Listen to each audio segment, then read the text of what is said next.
तो आज हम लोग जो है एक इम्पॉर्टेंट प्रोटोकॉल इंटरनेट का है, डीएनएस के बारे में बात करेंगे। Okay, so let me introduce the need of this protocol first.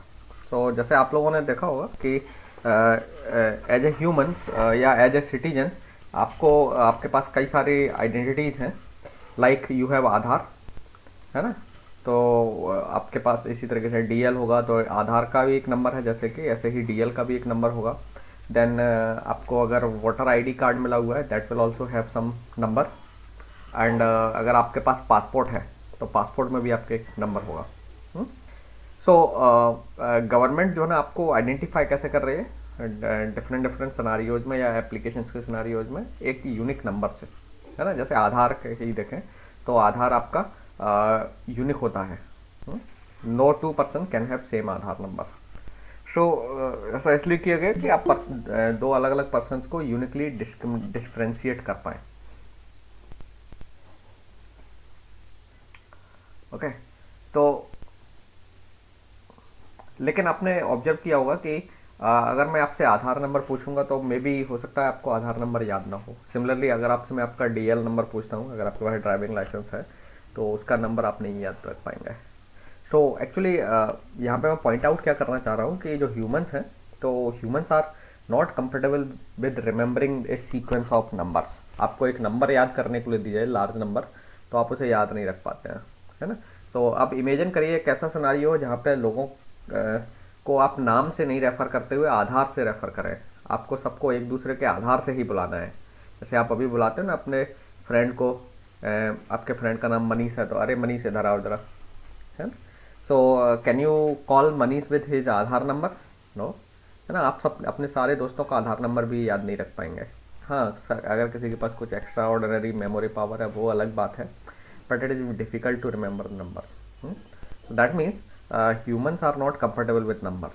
जैसे आपने देखा होगा जब प्रोग्रामिंग करते हैं तो अगर आपको बाइनरी लैंग्वेज में काम करने को कहा जाए, असेंबली में, सॉरी, असेंबली या मशीन लैंग्वेज में, तो आप बहुत डिफ़िकल्ट फील करेंगे। सो ऐसा इसलिए है क्योंकि हम जो है ना एक्चुअली एसोसिएटिव मेमोरी इस्तेमाल करते हैं। ह्यूमंस की जो मेमोरी है वो एसोसिएटिव होती है, एसोसिएटिव नेचर की होती है। तो इसलिए हम नंबर्स को जो फ्लैट एड्रेसिंग है उसको ठीक से मतलब रिमेंबर नहीं रख पाते हैं या उसमें कंफर्टेबल नहीं है। ओके, सिमिलरली इंटरनेट में भी कुछ ऐसा ही सिनारियो हमें देखने को मिलता है।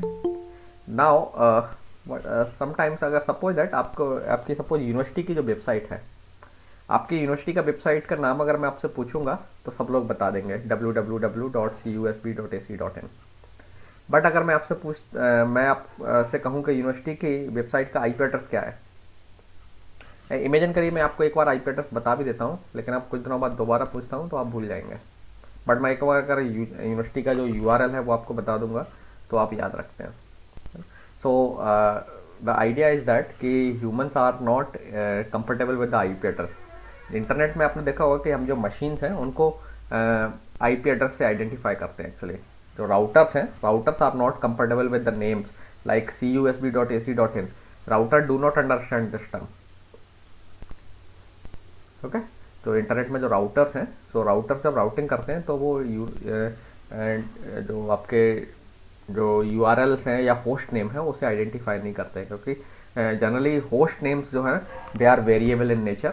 सो अगर आप होस्ट नेम्स को सपोर्ट करने के लिए राउटर्स बनाएंगे, राउटर्स में प्रोसेसिंग होस्ट नेम के बेस पर करेंगे तो राउटर्स का डिज़ाइन कॉम्प्लेक्स हो जाएगा। Okay, so that's why routers क्या करते हैं, फिक्स लेंथ का आईपी एड्रेसिंग इस्तेमाल करते हैं। फिक्स लेंथ का एक एड्रेसिंग स्कीम इस्तेमाल करते हैं जिसे आप आईपी एड्रेस के नाम से जानते हैं। सो IPv4 में आईपी एड्रेस आपका 32 बिट का है, IPv6 में 128 बिट का है। ओके, सो जब फिक्स लेंथ के नेम्स होते हैं तो राउटर्स जो ना आसानी से प्रोसेसिंग कर पाते हैं।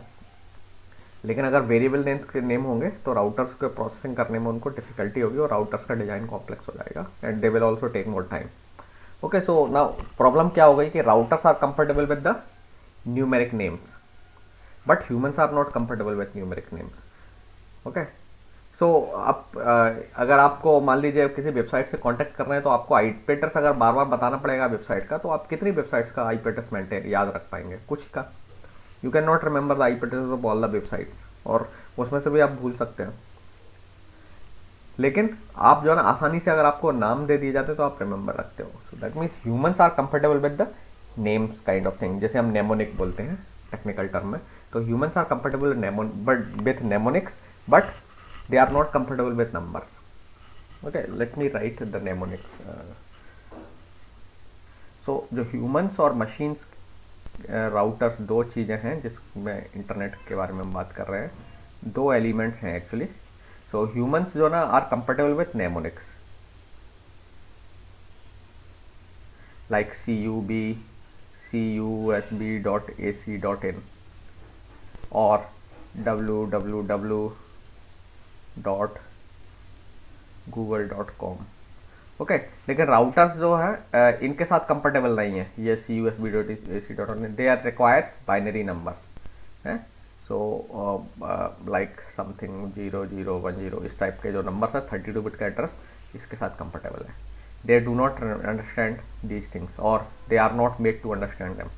ठीक है, रीजन मैंने बता दी क्यों हम इनको इस्तेमाल नहीं करते। ओके, सो नाउ इसका सॉल्यूशन क्या निकाला जाए। सो इसका सॉल्यूशन ये है कि एज ए ह्यूमन हम लोगों को जो मशीन्स हैं उनको इस नाम से रेफर करवाएंगे। That means we user can identify और user can remember the host name. So अब जितनी भी हमारे पास इंटरनेट में मशीन्स होंगे या सर्वर्स होंगे जो पब्लिकली एक्सेसिबल मशीन्स है, we will give them a mnemonic name like cusb.ac.in। simultaneously these machines will have IP address also. So like let's say एक मशीन का IP address हो सकता है 132.7.7.10 like। So router will use this one, humans will use this one। Okay, so obviously जब आप लेकिन अब actually problem क्या होगी, आप ह्यूमंस को जब इसे परमिट करना चाहते हैं तो ह्यूमंस जब एक URL एड्रेस टाइप करता है ब्राउजर में। So let's say you write in your URL portion of the browser cusb.ac.in। Now your this request HTTP में जब आप टाइप करते हो, this request should reach to this server, जो आपका यूनिवर्सिटी का जो सर्वर है, at this request should reach to this server. लेकिन ये रिक्वेस्ट सर्वर पर कैसे पहुंचेगी, राउटर्स पहुंचाएंगे। लेकिन routers do not understand this, they only understand this। so that means we require a service that will translate this host name or domain name। अगर आपके पास machine का होस्ट नेम हो या डोमेन नेम हो, क्योंकि हम होस्ट नेम या domain name को रिमेंबर रख सकते हैं आसानी से। so this host name or domain name should be translated into IP address। so we require a translation service that translate host name to domain name to IP address, so that we can access the the content of that server। okay, so this service is done by DNS, जिसे हम बोलते हैं domain name service.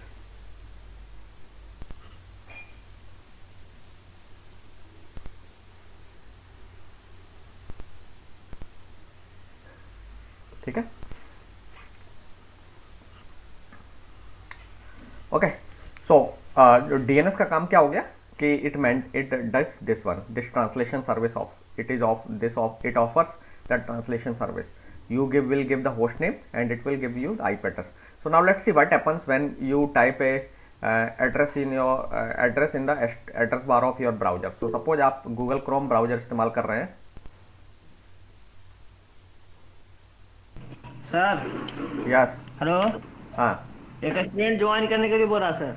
now I will not allow to join anyone।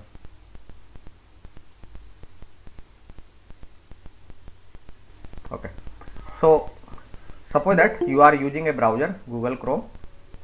now in this browser आपने suppose एक URL type किया www.google.com।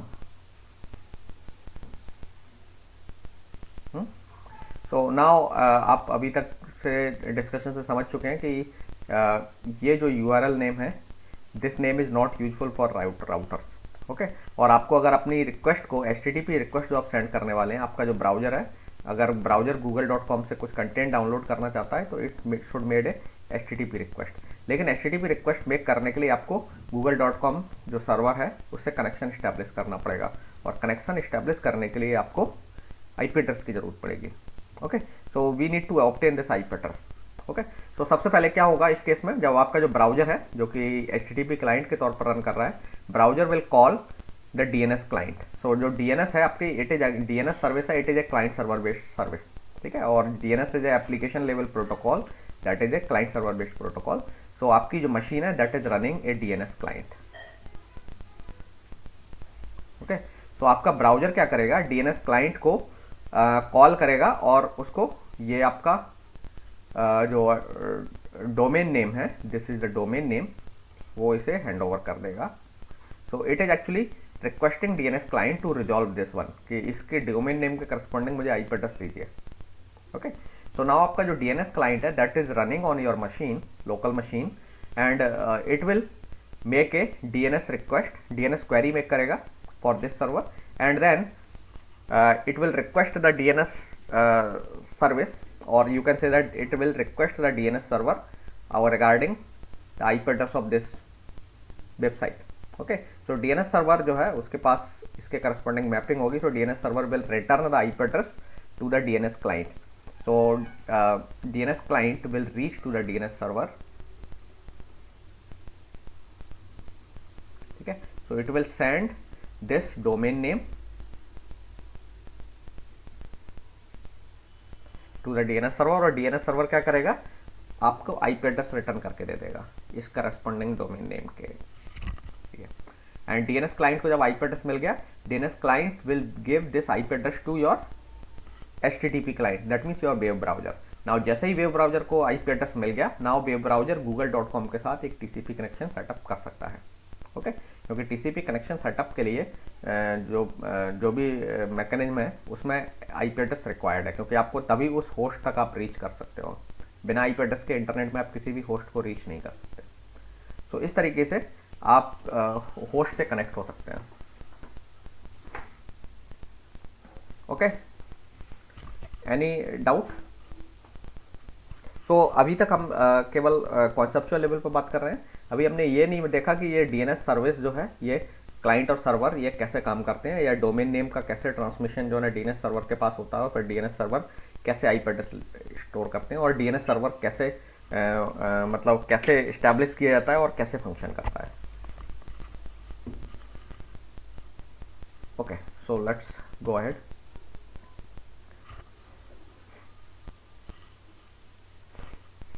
Okay, so जो आपका domain name system है उसमें DNS सर्वर जो है आपका, it is actually not a single server, it is actually a distributed database. Okay, so आपका जो DNS सर्वर है, DNS सर्वर और DNS is actually a distributed database.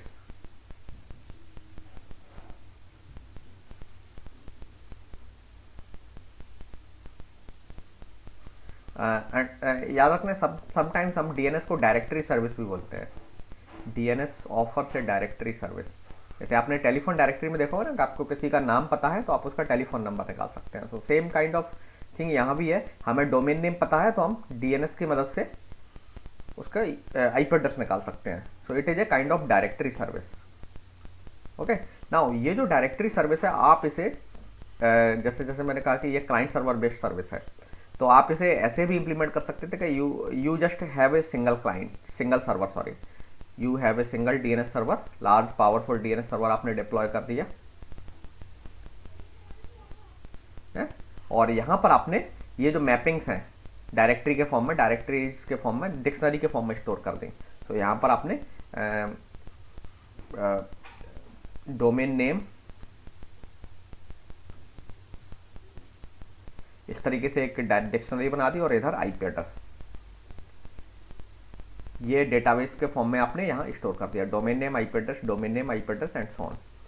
So this database host this thing, and now any client can make a DNS query to this server, and this server will give a DNS response, or you can say that DNS reply. Okay, so आपका जो DNS है इस तरीके से बनाया जा सकता था, जहाँ पे एक ही डेटाबेस है, सेंट्रलाइज डेटाबेस है, and client can ask request this centralize database. Okay, so ये this design is very easy, single server बनाना है एंड मल्टीपल क्लाइंट्स हैं, they can ask user server whenever they require, but this approach is not a good approach. This approach है number of drawbacks, कई सारे drawbacks हैं इस approach के। सो सबसे पहला ड्रॉबैक क्या है, this solution is not scalable. ठीक है, this solution is not scalable, I am just writing not scalable. Scalable क्यों नहीं है, क्योंकि आप एक सर्वर बनाते हैं तो अगर आपके इस सर्वर पर नंबर ऑफ रिक्वेस्ट ज़्यादा आने लग जाएंगे, देन ये जो सर्वर है हो सकता है उन रिक्वेस्ट को हैंडल नहीं कर पाएगा, है ना, क्योंकि एक you are deploying if a single server that it will have its own capacity, एक कैपेसिटी होगी इसकी और उसके बियॉन्ड ये फंक्शन नहीं कर पाएगा, है ना। So this solution is not scalable. दूसरा जो प्रॉब्लम है वो है सिंगल पॉइंट ऑफ फेलियर। ये सारे पॉइंट्स हम डिस्कस कर चुके हैं, क्लाइंट सर्वर जो सिस्टम है उसका ड्रॉबैक यही है, सिंगल पॉइंट ऑफ फेलियर है। अगर आपका डीएनएस सर्वर फेल हो गया सपोज दैट, तो whole internet will go down, internet पर कुछ भी काम नहीं हो पाएगा, क्योंकि आपको मालूम है कि जब भी आप वेबसाइट रिक्वेस्ट करते हैं तो आप डोमेन नेम देते हैं, आईपी एड्रेस नहीं जानते हैं, है ना। तो आपको किसी भी वेबसाइट का आईपी एड्रेस नहीं मिल पाएगा, तो आप उससे डेटा रिट्रीवल नहीं कर पाएंगे, you will not be able to contact that server. So single point of failure की वजह से एक डीएनएस सर्वर फेल हो जाएगा तो आपका पूरा इंटरनेट डाउन हो जाएगा। So we can not afford this, है ना, हम ये सब नहीं कर सकते। तीसरी, मेंटेनेंस में भी इशू आएगा, difficult in maintaining, difficult to maintain.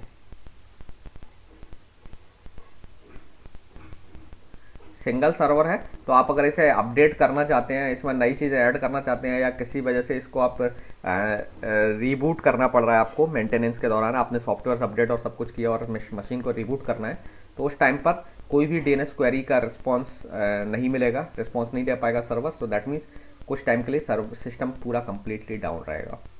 और आप इमेजिन करिए 1 घंटे तक पूरा कंप्लीटली इंटरनेट दुनिया में कहीं भी नहीं चले तो कितना लॉस हो जाएगा। ओके, और जैसे एक चीज़ स्केलेबिलिटी में, जैसे मैं बता रहा था कि स्केलेबिलिटी इशू क्यों है, क्योंकि आपको मालूम है कि इंटरनेट में बिलियंस ऑफ डिवाइसेस नाउ हैं, और जब आप एक डिवाइस हो रहा है मैनी क्वेरीज एक टाइम में, जब आधा घंटे आप इंटरनेट एक्सेस करते हो तो कई सारी वेबसाइट्स आप एक्सेस करते हो और बार बार करते हो, तो many DNS queries are generated. तो इतनी सारी क्वेरीज को आपका डीएनएस सर्वर कभी भी सिंगल डीएनएस सर्वर हैंडल नहीं कर पाएगा, है ना। और इंटरनेट में आप देख रहे हैं कि होस्ट जो है रेगुलरली ग्रो कर रहे हैं, तो जब होस्ट ग्रो कर रहे हैं तो number of queries will also increase exponentially. So आप सिंगल डीएनएस सर्वर से ये सब काम नहीं कर पाएंगे। एक इसके बाद बैंडविड्थ और परफॉर्मेंस बॉटलनेक क्रिएट होगा। So all these problems will be there. Okay, so it is not a good idea to implement DNS service using a single server or using this approach. So then what was the solution, or what solution was used? Actually ये जो DNS server है इसको implement किया गया as a distributed database. Okay, so now आपका जो current जो DNS system है या DNS domain name system है, it is actually a distributed database, और it is actually a distributed system. So DNS system or DNS is implemented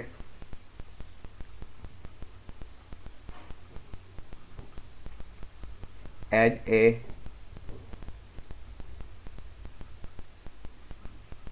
distributed database. Okay, now अच्छा एक चीज़ और इसमें ये मैं बताना भूल गया कि जो डीएनएस सर्वर है, अगर आप एक सिंगल डीएनएस सर्वर बनाएंगे तो डीएनएस सर्वर हर क्लाइंट के क्लोज नहीं होगा। जैसे अगर मान लीजिए आपने डीएनएस सर्वर को एशिया में रख दिया, तो एशिया के जितने भी मशीन्स हैं वो तो डीएनएस सर्वर के क्लोज होंगे, तो उनका रिस्पॉन्स जल्दी आएगा। लेकिन कोई मशीन जो है ऑस्ट्रेलिया में है या क्या कहते हैं कि आपकी नॉर्थ अमेरिका में है, देन दो मशीन्स विल टेक टाइम, क्योंकि वो ज़्यादा दूर होंगे। तो जो क्लोज होंगे उनको बेनिफिट मिलेगा और जो दूर होंगे उनका रिस्पॉन्स टाइम ज़्यादा होगा, ठीक है। सो दैट मीन्स ये यूजर्स को फेयरली रिस्पॉन्स नहीं कर रहा है। So this system is not also fair to the users also. जो यूजर क्लोज है उनके लिए एडवांटेज है और जो यूजर दूर हैं सर्वर से वो डिसएडवांटेज वाली कंडीशन में रहेंगे। तो ये एक्सेप्टेबल सॉल्यूशन नहीं है ना। So that is one more reason we can right server will not be closed to all. Server will not be closed to all, ठीक है। और क्लोज की जगह पर नियर लिखो, नहीं तो क्लोज वाला वो बंद वाला क्लोज आप समझ लेंगे। ओके, सो जो DNS सर्वर है आपका एक डिस्ट्रीब्यूटेड डेटाबेस के तौर पर इंप्लीमेंट किया गया है। So let's see. सो आपका जो DNS सर्वर है it is actually implemented as a hierarchical database. So hierarchical distributed database है आपका। सो सबसे पहले आप देखेंगे तो जो हायरार्की में आपके पास number of root DNS servers हैं सबसे टॉप पर। सो जो ये हायरार्किकल मतलब ट्री स्ट्रक्चर में आपके जो सर्वर्स हैं वो ऑर्गेनाइज्ड हैं। All servers there, that means you are having multiple servers in DNS। Okay, तो आपका चूंकि डिस्ट्रीब्यूटेड डेटाबेस है तो ऑब्वियसली मल्टीपल सर्वर्स होंगे, एक सर्वर नहीं होगा। एंड दो servers are distributed across the globe. और ये हायरार्किकल वे में मतलब ऑर्गेनाइज्ड है। जैसे एक ऑफिस में, डिपार्टमेंट में क्या होता है, एक ऑफिस या डिपार्टमेंट में एम्प्लॉयज की एक हायरार्की होती है ना। मैनेजर से ऊपर उनके सीनियर मैनेजर्स हो सकते हैं, सीनियर मैनेजर के ऊपर जोनल मैनेजर हो सकते हैं, जोनल मैनेजर के ऊपर और फर्दर GM लेवल के मैनेजर्स लेवल के हो सकते हैं। तो एक हायरार्की ऑर्गेनाइजेशन में होती है। तो सिमिलरली डिस्ट्रीब्यूटेड डेटाबेस जो है आपका DNS का, उसमें भी सर्वर्स की एक हायरार्की है। तो हायरार्की में सबसे टॉप पर जो सर्वर्स हैं उन्हें हम बोलते हैं root DNS server. So there are total 13 root DNS servers. So DNS have 13 root servers, has 13 root servers. Okay, and ये जो सर्वर्स हैं इनका आइडेंटिफिकेशन A से लेकर के M तक है। ABCD इनको हम नंबर से आइडेंटिफाई करते हैं, इंग्लिश लेटर से, अल्फ़ाबेट से। ओके, सो 13 आपके रूट सर्वर्स हैं। ओके, सो रूट सर्वर का काम क्या है कि DNS सर्वर जब एक क्वेरी रिसीव करता है, जो आप एक क्वेरी भेजते हैं तो पहले DNS सर्वर के पास जाती है, रूट DNS सर्वर के पास। एंड रूट DNS सर्वर क्या करता है, जस्ट एक अप्रोप्रिएट डोमेन सर्वर जो होगा further top level domain server की बात जिस पर है उसको फॉरवर्ड कर देता है। Okay, so top level domain server actually set of domain servers हैं जो कि सेकेंड लेवल पर है। जैसे ये है com DNS server, org.dns server, ये edu DNS server. Okay, so जो हायरार्की जो आपकी DNS डिस्ट्रीब्यूटेड डेटाबेस की है उसमें कुछ जो नेक्स्ट लेवल पर जो नोड्स हैं, जो आपके सर्वर्स हैं, they are called top level domain servers. ठीक है, तो top level domain servers actually एक एक टाइप के आपने जो TLD सर्वर्स हैं या टॉप लेवल डोमेन सर्वर्स हैं उनको कैटेगराइज कर दिया है। सो जैसे com DNS सर्वर, सो com DNS सर्वर जो जितने भी .com वाली साइट्स हैं उनको उनके नेम के रिजोल्यूशन को वो हैंडल करते हैं। ठीक है, they are responsible for resolving the names related to com DNS server. हालांकि ये खुद रिजॉल्व नहीं करते हैं but they will help in resolving them. So com commercial sites के लिए अलग से एक TLD सर्वर है। Then org generally government organizations के लिए या गवर्नमेंट डिपार्टमेंट जो ऑर्गेनाइजेशंस हैं या NGOs हैं वो लोग org डोमेन सर्वर इस्तेमाल करते हैं। सो ये ओरिजिनल क्लासिफिकेशन पहले किया गया था। तो पहले उस समय कम TLD सर्वर्स थे, बाद में और large number of TLD server add किए गए। Okay, so you have .com, then .org, .edu, .net and .mil, .gov। Okay, and education sites के लिए, एजुकेशन यूनिवर्सिटीज़ के लिए .edu है अमेरिका में। इसके बाद TLDs में कंट्री लेवल के भी सर्वर्स हैं। जैसे आपने देखा होगा co.in या .in करके इंडिया के लिए है .in, या .in में भी फर्दर है co.in इसके नीचे हायरार्की में। फ्रांस के लिए .fr, जापान के लिए .jp है ना, US के लिए .us and so on. So these are called country level top domain server. Country level TLD, top level domain server. Okay, so TLD servers में आपके .com के लिए अलग है, .org के लिए अलग है, .mil के लिए अलग है, मिलिट्री साइट्स के लिए, .net नेटवर्क के लिए .net, .gov, .edu, ये और भी हैं। एंड देन कंट्रीज के लिए भी अपने अपने TLD सर्वर्स हैं। तो हर कंट्री के लिए 2 डिजिट का कोड है। तो you can go through, you can find out the list in the RFC। ठीक है, सो DNS के लिए RFC आई गेस 1034 और 1035 है, और फर्दर और भी बाद में इन्होंने इन्हांसमेंट किए गए, तो मल्टीपल RFCs आते हैं। ओके, सो इस तरीके से आपके दूसरे नंबर पर आपके जो है टॉप लेवल डोमेन सर्वर्स हैं। Then top level domain server के नीचे भी ट्री फॉर्मेट में कई सारे सर्वर्स अरेंज होंगे, जैसे yahoo.com DNS सर्वर हो सकता है, amazon.com DNS सर्वर हो सकता है, and so on. Okay sir, हाँ, अगर हमारे पास एक .in इंडिया का डोमेन सर्वर है और अगर उसे हम लोग यूएस में रन करवाएं तो उस पर क्या इफेक्ट पड़ेगा? कुछ नहीं।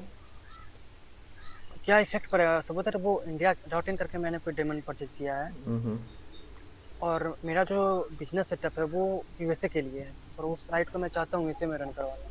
नहीं, तो आप जहाँ रजिस्टर्ड है पहले तो आपको उस कंट्री के हिसाब से चलना पड़ेगा। आपकी अगर सर्वर इंडिया में है तो इंडिया का डोमेन लेना पड़ेगा, जहाँ आपका कंपनी का रजिस्ट्रेशन होगा उसी हिसाब से लेना पड़ेगा ना आपको।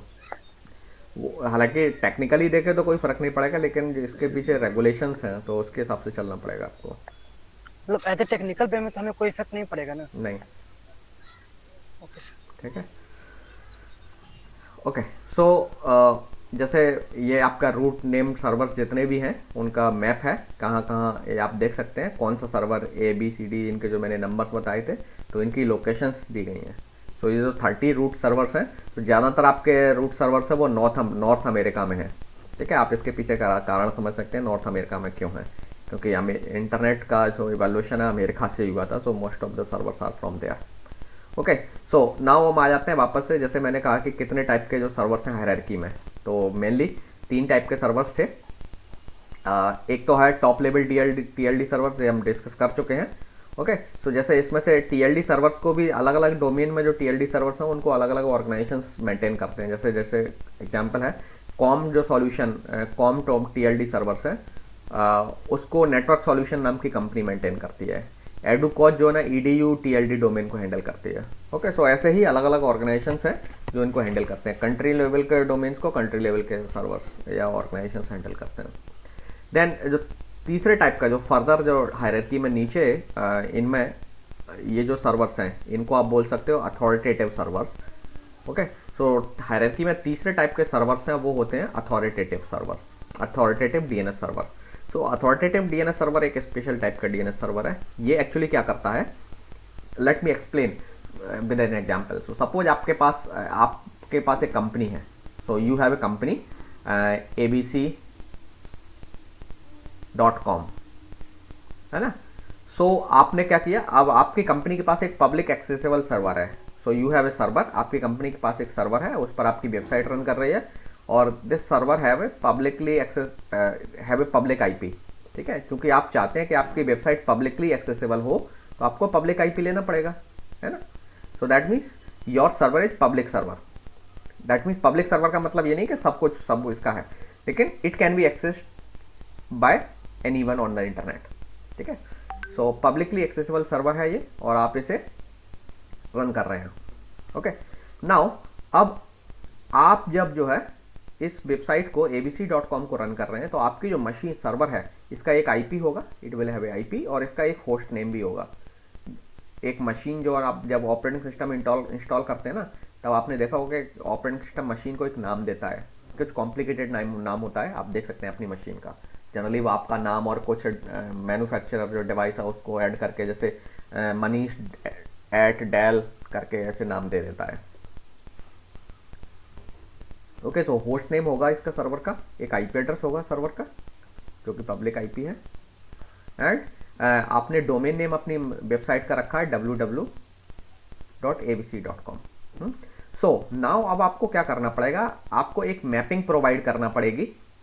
मैपिंग क्या कि एक रिकॉर्ड आपको कहीं पे स्टोर करना पड़ेगा जिसमें ये रिकॉर्ड ये मेंटेन करेगा। हम फॉर्मेट पर बाद में जाएंगे इसके रिकॉर्ड की, डीएनएस में रिकॉर्ड कैसा होता है। मैं एक सिंपल रिकॉर्ड अभी आपके अंडरस्टैंडिंग के लिए बता रहा हूँ ऐसे, और यहाँ आईपी, ये आईपी एड्रेस, ठीक है, इसे हम बोलते हैं डीएनएस रिकॉर्ड। और भी फर्दर इन्फॉर्मेशन होती है, this is not the actual DNS record, this is just for example. So ये जो डीएनएस रिकॉर्ड है, आपको इस डीएनएस रिकॉर्ड को कहीं स्टोर करना पड़ेगा, एक किसी न किसी डीएनएस सर्वर में। जो हायरार्की में जो सर्वर्स है ना डीएनएस में, जितने भी सर्वर्स डीएनएस का पार्ट है, उनमें से किसी एक सर्वर में आपको इसे स्टोर करना पड़ेगा। तो अब आपके पास दो ऑप्शंस हैं, किसी पब्लिकली एक्सेसिबल डीएनएस सर्वर पर स्टोर करना है तो दो ऑप्शन है। पहला कि आप एक अपना सर्वर बना लीजिए, ओके, और डीएनएस सर्वर का उसका पार्ट बना लीजिए। सो आपका जब एक सर्वर होगा तो आप उस पर ये रिकॉर्ड रख देंगे। तो दैट मीन्स, सो अगर आपने एक सर्वर बनाया, आपने वहां रिकॉर्ड रख लिया, तो आपने अपना खुद का डीएनएस सर्वर एक बनाया है, और ये डीएनएस सर्वर डीएनएस हायरार्की का पार्ट है, ओके। सो ये जो डीएनएस सर्वर है, ये आपकी वेबसाइट के लिए अथॉरिटेटिव डीएनएस सर्वर कहलाएगा, ठीक है। This will be your authoritative DNS server, क्योंकि इस डीएनएस सर्वर को पता है कि इस यूजर नेम, इस डोमेन नेम के करस्पॉन्डिंग आईपी एड्रेस क्या है। दैट मीन्स आपके डोमेन नेम को ये सर्वर रिजॉल्व करता है, okay. This server is responsible to resolve in resolving your domain name to IP address, okay. So एक ऑप्शन ये है कि आपने खुद का अथॉरिटेटिव डीएनएस सर्वर बना लिया, ठीक है। सो अथॉरिटेटिव सर्वर का मतलब समझ गए, जिस सर्वर के पास आपके डोमेन नेम के करस्पॉन्डिंग जो आईपी एड्रेस वाली जो मैपिंग है या रिकॉर्ड है वो स्टोर है, वो सर्वर आपका अथॉरिटेटिव सर्वर कहलाएगा। तो अब इमेजिन करिए, दुनिया भर में ढेर सारी वेबसाइट्स हैं, है ना, थाउजेंड्स ऑफ वेबसाइट्स हैं। तो हर वेबसाइट का एक एटलीस्ट एक रिकॉर्ड ऐसा होगा जिसमें डोमेन नेम के करस्पॉन्डिंग आईपी एड्रेस होगा। तो ये रिकॉर्ड किसी न किसी सर्वर पर रखा जाएगा। तो जिस वेबसाइट के लिए जो रिकॉर्ड है उस जिस सर्वर पर रखा गया है, वो सर्वर उस वेबसाइट के लिए अथॉरिटेटिव डीएनएस सर्वर हो जाएगा, okay. Now now authoritative DNS server बनाने में दो अप्रोचेस फॉलो होती हैं। या तो एक अपना डीएनएस सर्वर खुद बनाइए, जैसे एक यूनिवर्सिटी है, हो सकता है वो खुद का अपना अथॉरिटेटिव डीएनएस सर्वर बना ले, या एक कंपनी है वो अपना अथॉरिटेटिव डीएनएस सर्वर बना ले। समटाइम्स आप नहीं चाहते कि हम अथॉरिटेटिव डीएनएस सर्वर को खुद मेंटेन करें, तो आप जनरली क्या करते हो, किसी आईएसपी की सर्विस ले लेते हो। जनरली आईएसपी क्या करते हैं, वो अपना डीएनएस सर्वर रन करते हैं। तो आप आईएसपी को पेमेंट बेस पर कह देते हैं कि आप हमारा भी डीएनएस रिकॉर्ड होस्ट कर लीजिए अपने डीएनएस सर्वर पर, ओके। तो उन आईएसपी, लेट से बीएसएनएल है, आपकी कंपनी है, तो आपने बीएसएनएल किससे कहा, या एनआईसी भी हमारे यहाँ ये काम करती है, तो आपने बीएसएनएल या एनआईसी को पेमेंट बेस पर रिक्वेस्ट कर लिया कि ये डीएनएस रिकॉर्ड, जो आपका ये वाला डीएनएस रिकॉर्ड है, आप अपने डीएनएस सर्वर में इंस्टॉल कर लीजिए, सेव कर दीजिए, सो दैट कोई भी हमारी मशीन को एक्सेस करना चाहेगा तो हमारे डीएनएस के करस्पॉन्डिंग आईपी एड्रेस उसे मिल जाएगा। तो इस केस में जिसको भी आपने पेमेंट बेस पर रखा है, तो वो आपके लिए अथॉरिटेटिव डीएनएस सर्वर हो जाएगा। तो जनरली अथॉरिटेटिव डीएनएस सर्वर के लिए या तो आप आईएसपी की या किसी और ऑर्गेनाइजेशन की हेल्प लेते हो जो ये काम कर रही है, या अपना आप अथॉरिटेटिव डोमेन सर्वर बना लेते हो, ओके। तो आप, I hope authoritative domain server समझ गए, दिस इज वेरी इंपॉर्टेंट। तो अथॉरिटेटिव डोमेन सर्वर वो सर्वर है जो एक्चुअली किसी डोमेन के लिए जो मैपिंग वाला रिकॉर्ड है वो स्टोर करके रखता है, तो वो उसके लिए अथॉरिटेटिव डोमेन सर्वर होगा, ठीक है। तो एक्चुअल मैपिंग ये जानता है, ओके। सो अब आप कहेंगे जो टीएलडी सर्वर है इसका रोल क्या है। टीएलडी सर्वर का रोल सिर्फ इतना होता है, जैसे आपको अमेजन का यूआरएल चाहिए, तो सबसे पहले सीधे सीधे आप जो ना आपका जो मशीन है, तो वो अमेजन के सर्वर, ये जो टीएलडी सर्वर है उसको क्वेरी भेजेगी। लेकिन अमेजन के सर्वर को अमेजन का आईपी एड्रेस नहीं पता है इस com.com टीएलडी सर्वर को। ये सिर्फ क्या करेगा, ये जानता होगा कि अथॉरिटेटिव डोमेन सर्वर अमेजन का कौन है, वहां रिक्वेस्ट को फॉरवर्ड कर देगा। नहीं जानता है तो ये किसी ऐसे नोड को जानता होगा हायरार्की में जो अमेजन के अथॉरिटेटिव सर्वर के बारे में इंफॉर्मेशन रखता है। तो इस तरीके से उसका यूआरएल रिजॉल्व हो जाएगा। सो अल्टीमेटली जो क्वेरी को रिजॉल्व करता है वो कौन करता है, अथॉरिटेटिव डोमेन सर्वर, उसी को एक्चुअल मैपिंग पता होती है। और वो अलग अलग वेबसाइट के लिए अलग अलग अथॉरिटेटिव डोमेन सर्वर होंगे, ठीक है। सिमिलरली मेल सर्वर्स हैं, उनके लिए भी अथॉरिटेटिव सर्वर्स जो है होते हैं। तो आप अपना, अगर मान लीजिए आपकी कंपनी है तो आप अपनी वेबसाइट भी रन कर रहे हैं, मेल सर्विस भी रन कर रहे हैं, तो आप अपना रिकॉर्ड या तो खुद अपनी अथॉरिटेटिव मेल सर्वर बना करके उस पर होस्ट कर देंगे, या किसी को आप अथॉरिटेटिव सर्वर के तौर पर सर्विस ले लेंगे, किसी आईएसपी से ले लेंगे या और कोई ऑर्गेनाइजेशन है जो ये काम कर रहा है उससे भी आप सर्विस ले सकते हैं पेमेंट बेस पर। ओके, सो ये तीन तरीके के डोमेन्स होते हैं, domain name server. Okay, now एक और इम्पॉर्टेंट पार्ट है आपके डीएनएस सर्वर में, वो है आपका लोकल नेम सर्वर और local DNS server. So local DNS server actually आपका स्ट्रिक्टली अगर आप कहें तो ये आपके डीएनएस की हायरार्की का पार्ट नहीं होता है। ओके, लेकिन it is very useful DNS server. So generally क्या होता है कि कई सारे आईएसपीज होते हैं या आपकी यूनिवर्सिटी जो है, जैसे मान लीजिए आप अपनी यूनिवर्सिटी में इंटरनेट एक्सेस आपको लैब में मिलता है। ओके, तो यूनिवर्सिटी क्या करती है, कई बार अपना लोकल एक डीएनएस सर्वर बना लेती है। तो उसका फ़ायदा क्या होता है लोकल डीएनएस सर्वर बनाने का, क्योंकि अब आप जितने भी स्टूडेंट्स हैं जब इंटरनेट एक्सेस करेंगे तो कई सारी डीएनएस क्वेरीज इशू होंगे यूनिवर्सिटी से, है ना। हर स्टूडेंट जो भी आप वेबसाइट एक्सेस कर रहे हैं तो हर वेबसाइट एक्सेस के लिए एक डीएनएस क्वेरी इशू होती है। तो अब एक यूनिवर्सिटी से ही बहुत सारी क्वेरी जो है ना बाहर इंटरनेट पर जाएंगे, so that means lot of traffic will go. So जब ट्रैफिक जाएगा तो ऑब्वियसली बैंडविड्थ इसमें कंज्यूम होगी। तो यूनिवर्सिटी क्या कर सकती है, बैंडविड्थ यूजेस को रिड्यूस करने के लिए या इंटरनेट पर बाहर जो अमाउंट ऑफ ट्रैफिक जाने वाला है उसको कम करने के लिए वो क्या कर सकते हैं, डीएनएस की जो क्वेरीज है उनको कैश कर सकते हैं। कैश करने का फायदा क्या होगा कि आपको मालूम है, देखिए बहुत सारे लोग गूगल को एक्सेस करते हैं, बहुत सारे लोग जो ना जीमेल को एक्सेस करते हैं। तो अगर आपके फ्रेंड ने एक टाइम पर जीमेल को एक्सेस किया होगा, तो अगर आपके लोकल डीएनएस सर्वर को जीमेल का आईपी एड्रेस नहीं पता है तो वो एक डीएनएस क्वेरी हायरार्की में भेज देगा और आईपी एड्रेस पता चल जाएगा। तो जो आईपी एड्रेस आएगा वो आपके लोकल डीएनएस सर्वर, यूनिवर्सिटी के लोकल रिक्वेस्ट भी लोकल डीएनएस सर्वर के थ्रू गई और जब रिस्पॉन्स आया तो वो भी डीएनएस सर्वर के थ्रू आया और आपकी मशीन को मिल गया।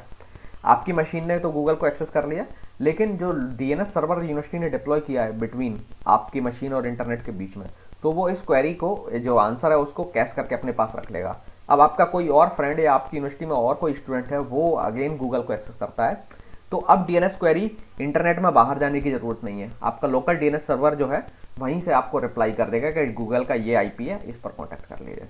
तो इससे क्या होगा, इंटरनेट पर जो ट्रैफिक है वो जाना बच जाएगा। ये तो एक तरीके का कैशिंग में जो कॉन्सेप्ट इस्तेमाल होता है वही कॉन्सेप्ट यहाँ भी है, ठीक है। तो लोकल जो डीएनएस सर्वर है जिसे कई बार हम प्रॉक्सी की तरह भी यूज करते हैं, तो इसके बारे में अगर आपको अपनी पता करना हो कि आपका लोकल डीएनएस सर्वर कौन है, तो आप अपनी नेटवर्क सेटिंग में जाकर के देख सकते हैं। तो आपको जब यूनिवर्सिटीज़ में या कहीं भी इंटरनेट एक्सेस मिलता है ना, तो आपको नेटवर्क सेटिंग्स के पैरामीटर्स मिलते हैं, आपको डीएनएस सर्वर का आईपी दिया जाता है, तो वही आईपी आपके लोकल डीएनएस का आईपी होता है, ठीक है। सो समटाइम्स यूनिवर्सिटी अपना खुद का लोकल डीएनएस सर्वर बना लेती है, कई बार वो किसी आईएसपी को रिक्वेस्ट कर लेते हैं कि उनका जो लोकल डीएनएस सर्वर है वहीं अपना भी लोकल डीएनएस सर्वर आप होस्ट कर दीजिए। तो that depends on the organization. तो लोकल डीएनएस सर्वर क्या करता है कि ये आपके मतलब जो इंटरनेट पर जो ट्रैफिक जाने वाला है, जो वर्डन है, उसको कम कर देता है और आपकी क्वेरीज लोकली ही रिजॉल्व हो जाती हैं। और इससे एक फ़ायदा ये भी होता है, रिस्पॉन्स टाइम कम हो जाता है, क्योंकि डीएनएस जो है डीएनएस जब भी आप वेबसाइट एक्सेस करते हैं तो पहले आपको डीएनएस क्वेरी इशू करना पड़ती है। तो डीएनएस में ज़्यादा टाइम लगेगा तो आपकी वेबसाइट के एक्सेस होने में भी ज़्यादा टाइम लगेगा। ओके, सो ये रिस्पॉन्स टाइम को भी मिनिमाइज कर देता है local DNS server. So that is the advantage of local DNS server. So let's take an example of your DNS, एक डीएनएस का। सो इस केस में सपोज दैट ये आपका एक होस्ट है cis.poly.edu, इस होस्ट का नाम है cis.poly.edu, ये कंप्यूटर है। ओके, ये कंप्यूटर जो है इस वेबसाइट को एक्सेस करना चाहता है, दैट मीन्स ये जो है gaia.cs.umass.edu, ये जो मशीन है इसका वो आईपी एड्रेस पता करना चाहता है। क्यों? क्योंकि इसे इससे कनेक्शन सेटअप करना है या कुछ डेटा डाउनलोड करना है। सो नाउ ये जो डीएनएस है ये क्या करेगा, एक डीएनएस क्वेरी इशू करेगा, क्योंकि जब आप इस वेबसाइट को एक्सेस करने की कोशिश करेंगे तो इसका आपको डोमेन नेम आप दोगे, डोमेन नेम दोगे तो जो डोमेन नेम इसमें जनरली umass.edu होगा। सो आप इस का डोमेन नेम देंगे, लेकिन डोमेन नेम देने पर आपका काम नहीं बनने वाला, यू नीड आईपी एड्रेस। सो ये जो मशीन है आईपी एड्रेस के लिए क्या करेगी, एक डीएनएस क्वेरी इशू करती है। सो डीएनएस क्वेरी में आप देख सकते हैं नंबर 1, तो सबसे पहले जो डीएनएस क्वेरी है वो किसके पास गई, इसी ऑर्गेनाइजेशन का आप देखेंगे cis.poly.edu, dns.poly.edu। सो poly.edu ये किसी यूनिवर्सिटी का जो साइट है, तो ये उसका खुद का डीएनएस सर्वर है। तो पहले क्वेरी कहाँ गई, लोकल डीएनएस सर्वर पर जो यूनिवर्सिटी ने बना रखा है। तो अब नाउ ये इसके बारे में एड्रेस ये जो नोड डिवाइस है या जो मशीन्स है, होस्ट है, इसका आईपी एड्रेस अगर इस लोकल डीएनएस सर्वर में है, कब होगा ये? अगर ऑलरेडी आपसे पहले किसी और ने इसको एक्सेस, इसके बारे में क्वेरी की थी, तो उसका रिस्पॉन्स आया होगा, तो रिस्पॉन्स यहाँ सेव होगा, तो यहीं से आपको ये लोकल डीएनएस सर्वर रिप्लाई कर देगा और आपका काम खत्म हो गया, और अब आप डायरेक्टली इससे टीसीपी कनेक्शन सेटअप कर सकते हैं, क्योंकि आईपी आपको मिल गया, पोर्ट नंबर आपको पता ही होगा। जिस सर्विस एचटीटीपी एक्सेस कर रहे हैं तो आप पोर्ट नंबर 80 पर कनेक्शन सेटअप कर लेंगे। नाउ इमेजिन करिए लोकल डीएनएस सर्वर को इसके बारे में कुछ नहीं पता है। क्यों? क्योंकि फर्स्ट टाइम इसके बारे में क्वेरी की जा रही है, या फर्स्ट टाइम आपके यहाँ पर कोई ऐसे एक्सेस कर रहा है। So this server first time, जरूर नहीं है फर्स्ट टाइम ही हो, किसी और टाइम, क्योंकि ये यहाँ पर जो कैशिंग होती है उसकी भी लाइफ होती है, तो कैश रिकॉर्ड अगर खत्म हो गया तब भी रिक्वेस्ट आगे जाएगी। ओके, सो अगर DNS server, local DNS server नहीं जानता है इसके आईपी के बारे में, तो ये क्या करेगा, सीधी क्वेरी को कहाँ भेज देगा, रूट डीएनएस सर्वर को, जो आपके 13 डीएनएस सर्वर्स हैं उनमें से किसी एक को। ना ये जो रूट डीएनएस सर्वर है, इसका काम क्या होता है, ये सिर्फ क्या करता है, आपका जो यूआर, जो डोमेन नेम है उसका लास्ट पार्ट देखता है। .com है तो .com वाले टीएलडी सर्वर को रिक्वेस्ट को फॉरवर्ड कर देगा, आपकी जो क्वेरी आई है उसे भेज देगा आगे। ठीक है, तो ये सिर्फ क्या करता है, क्वेरीज की फॉरवर्डिंग कर देता है सिंपली। तो क्वेरी बाय डिफॉल्ट रूट के डीएनएस सर्वर के पास जाती है, और इनमें से ये जो सर्वर्स हैं ना, याद रखना है कि आपकी जो रिक्वेस्ट है ये 13 में से किसी एक के पास जाएगी, 13 रूट सर्वर्स हैं, तो जो आपके नज़दीक होगा उसके पास चली जाएगी। कैसे जाएगी, we will see that. Okay, so now आपकी रिक्वेस्ट पहुंच गई है, और अब ये क्या करेगा, जो आखिरी का है, तो जैसे इस केस में देखेंगे .edu है, तो edu मतलब एजुकेशन, तो एजुकेशन के लिए जो रिस्पॉन्सिबल टीएलडी है, रूट डीएनएस सर्वर क्या करेगा, उसके पास भेज देगा। सो जो है ना, या उसका आईपी दे देगा आपको। तो इसने क्या कर दिया, आपको एक रिस्पॉन्स दिया और उसमें आईपी दे दिया कि इस आईपी एड्रेस पर जो टीएलडी सर्वर है उससे कांटेक्ट कर लीजिए। तो इसने एक्चुअली क्या किया है, ईडीयू के लिए जो रिस्पॉन्सिबल टीएलडी सर्वर था उसको आईपी एड्रेस सेंड कर दिया। ओके, सो नाउ अब लोकल डीएनएस सर्वर के पास आईपी एड्रेस आ गया इस टीएलडी का, तो इसने आप क्वेरी को इसको भेज दिया। तो नंबर 4 में आप देख सकते हैं टीएलडी डीएनएस सर्वर के पास क्वेरी आ गई। नाउ टीएलडी डीएनएस सर्वर जो है, इसको पता होगा कि इस वेबसाइट के लिए या इस मशीन का अथॉरिटेटिव सर्वर कौन है। ठीक है, जनरली इसको पता होता है, नहीं पता होगा तो ये किसी और का, उसको पता होगा किसको पता है, तो वो उसका आईपी आपको दे देगा, फिर आप उससे कांटेक्ट कर लेंगे। मेजॉरिटी ऑफ केसेस में टीएलडी सर्वर जानता है कि ये इस अथॉरिटेटिव सर्वर के लिए कौन रिस्पॉन्सिबल है, मतलब इस एड्रेस के लिए अथॉरिटेटिव सर्वर कौन है। तो इसके एग्जाम्पल केस में ये है। तो ये जो मशीन है, इसने क्या किया, रिस्पॉन्स में जो 5 नंबर से जा रहा है, इसमें रिस्पॉन्स में क्या दिया है, इस अथॉरिटेटिव डीएनएस सर्वर का, इस मशीन का जो अथॉरिटेटिव डीएनएस सर्वर है उसका आईपी दे दिया। नाउ अब चूंकि इस मशीन के पास अथॉरिटेटिव सर्वर का आईपी आ गया है, तो आप डायरेक्टली अपनी क्वेरी इसको भेज देंगे। नाउ अथॉरिटेटिव डीएनएस सर्वर, जैसे मैंने अभी बताया कि इसके पास डेफिनेटली मैपिंग के बारे में इंफॉर्मेशन होती है। तो अथॉरिटेटिव डीएनएस सर्वर क्या करेगा, आपके पास आपने रिक्वेस्ट भेजी और ये आपको रिप्लाई कर देगा इस मशीन के आईपी के साथ। आपको इस मशीन का आईपी मिल गया, और जैसे अब लोकल डीएनएस सर्वर ने उस रिकॉर्ड को सेव भी कर लिया और आपको भी एक कॉपी उसकी भेज दी। ओके, और अब आपको आईपी मिल गया, तो आप इससे डायरेक्ट कनेक्शन सेटअप कर सकते हैं, टीसीपी कनेक्शन। और अब आपके बाद इमीडिएटली कुछ टाइम बाद कोई और एक्सेस करेगा, तो आप लोकल डीएनएस सर्वर से यहीं से रिप्लाई कर देगा। ये सब 8 जो मैसेजेस गए हैं, ये एक्सचेंज होने की जरूरत नहीं है। Okay, so this is how the resolution happens in DNS hierarchy. जो नेम रेजोल्यूशन है, इस तरीके से ओपन होता है। नाउ आपकी जो क्वेरीज है उसकी प्रोसेसिंग इसमें 2 तरीके से होती है, अगर आप ऑब्जर्व करें। एक होती है इटरेटेड क्वेरी, दूसरी होती है रिकर्सिव क्वेरी। रिकर्सिव क्वेरी का मतलब क्या होता है, जैसे देखिए आपने रिक्वेस्ट डीएनएस सर्वर को दी और डीएनएस सर्वर ने आपको रिप्लाई नहीं किया, आपके बिहाफ पर रिक्वेस्ट जो है रूट डीएनएस सर्वर को भेज दी और रूट डीएनएस सर्वर ने रिप्लाई कर दिया। सो ये जो क्वेरी का पार्ट है, इट इज कॉल्ड रिकर्सिव, मतलब आप डेप्थ वाइज जा रहे हैं, 1, 2 और 3, this is depth wise. Now यहां से अगर आप देखें क्वेरी का पार्ट, आपने यहां से रिप्लाई, इस पार्ट को देखिए, यहां से इसने लोकल डीएनएस सर्वर ने एक रिक्वेस्ट रूट डीएनएस सर्वर को भेजी और रूट डीएनएस सर्वर ने सीधा रिप्लाई आपको कर दिया, इसने किसी से नहीं पूछा।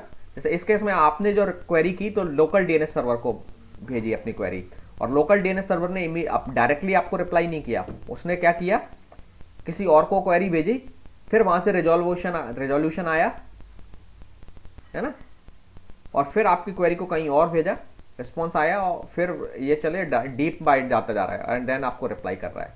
सो इन दिस वे जब क्वेरी आपकी डीप बाइट जाती है, एक्स ने वाई को भेजी रिक्वेस्ट इस तरीके से, एक नोड एक्स था, एक्स ने क्वेरी वाई को भेजी, फिर वाई ने जेड को भेजी, और जेड ने फिर मान लो एक नोड एम को भेज दिया, फिर रिप्लाई आया इस तरीके से। तो इस तरीके की क्वेरी को हम क्या बोलते हैं? Recursive query.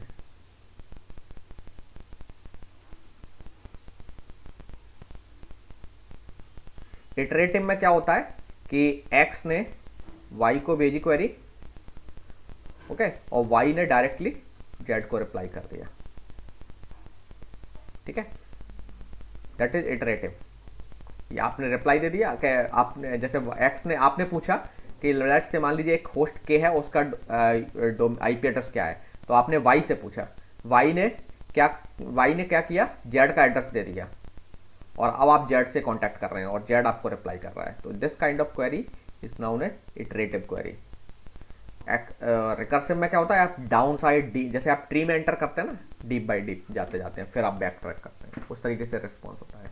तो हालांकि ये जो क्वेरी है, इसमें जो हम एग्जांपल अभी डिस्कस कर रहे थे, ये कॉम्बिनेशन है दोनों टाइप का, यहाँ से यहाँ तक ये जो है आपकी रिकर्सिव है। इसके बाद आगे जैसे यहाँ से आपने इसको रिस्पॉन्स भेजा, फिर आपको डायरेक्टली रिस्पॉन्स मिल गया, फिर आपने इसको मतलब क्वेरी की और आपको डायरेक्टली रिप्लाई मिल गया, तो ये आपकी हो गई इटरेटिव क्वेरी। तो ये जो क्वेरी है total, it is a combination of iterative and recursive query, दोनों का कॉम्बिनेशन है।